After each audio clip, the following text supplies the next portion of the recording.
Hey buddies, welcome to AmassGames. My name is Simon. This is Kitara, a 40-minute game for 2 to 4 players by IELLO. This has been designed by Eric Vogel, or Eric B. Vogel. The aim of the game here is to get your warriors, which look like these kind of guys, out onto this map where you've got savannah, ruins, etc. And what you're looking to do is play out various cards. You're going to start off the game with one card, and that looks like this, is level 0 card. And apologies for the light reflection kicking on. And you're going to keep on playing until a level 5 card kicks in which case you're going to finish the round.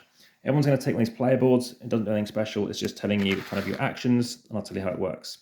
So what you're looking to do is you're going to all have various things, such as hero pieces. You have 3 of them. It's kind of like movement counter. You're going to have little animals like this wolf kind of thing here. And you're also going to have these little warriors down here. So what you're going to do is you're going to take a card. This card allows you to take any of the cards in the river up to 2, because there is 2. But as the game goes on, once you take another card which has got that symbol on it, you can now buy cards up to 3. So now I could buy up to here, for example. And as you can see, I've got a few more as the game's gone on. Also, you can bring out more people. So if I want to bring out more people, I can get this card, because this brings out another 3 people from my display. And they're going to go anywhere I like on the board, as long as I've already got my pieces somewhere there. You can also bring out animals. Animals are important because you'll score yourself 2 points when you happen to end your turn where you have an animal in a jungle space, one of these ruin spaces, the green ones. That's what this represents over here. 2 points per ruins with at least 1 animal in it. You'll also can see you have a hero going on here. The hero works by if you can move into a space whereby there are fewer of your, let's say, opponent's pieces. So there's 3 of mine against 2 of theirs. They need to bounce.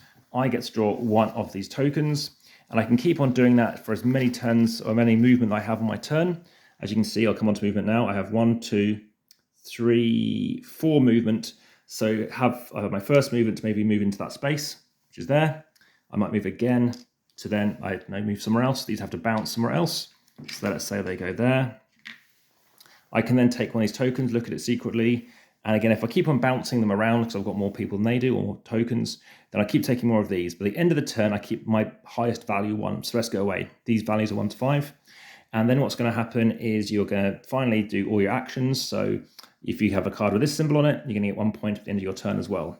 So in this case, I have got all these different cards out. So my turn's just finished. Let's say I get myself 1, 2, 3, 4, 5 points. So give yourself 5 points. You'll also get yourself 2 here. You're going to have 2 points here, but it's at the end of the game that you reveal whatever you've got left based on scoring stuff. So we've just gone around and got past 40 points, and as you can see, you can go really high as well. So we've just played this as a 2, as you can probably tell.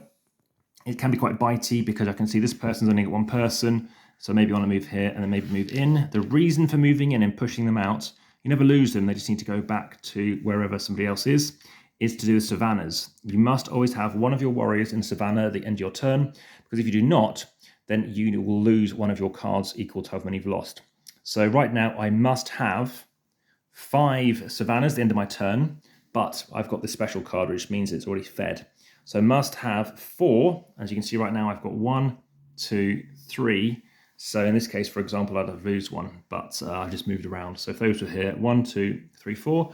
I've got 4 cards. That is important, because I might have to lose a card, which might actually have points in it too, so I could lose points in that as well. At the end of the game, we'll also get points equal to however many cards you've got left, so I get an additional 5 points.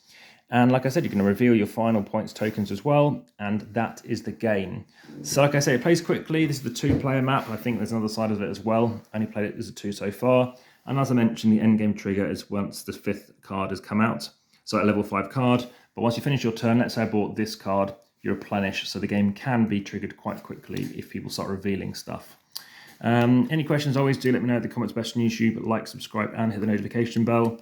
And also let me know on the podcast as well, plus TikTok, X threads, etc. You might also can see that sometimes you might want to vary what you try to go for, and maybe stop opponents from getting something too, keeping an eye on the fact that maybe you want to try and hit those heroes, etc. But yeah, lots of things to work on. Do you want to go for movement? Do you want to go for people? Do you want to go for animals, etc.? And of course, bouncing people around so that they imagine if I went into here somehow, then if I get them out, then they're not going to score, obviously, and well, they need to get someone back in there again. But no, that's been Kitara. Thanks very much for watching. For now, back to the table.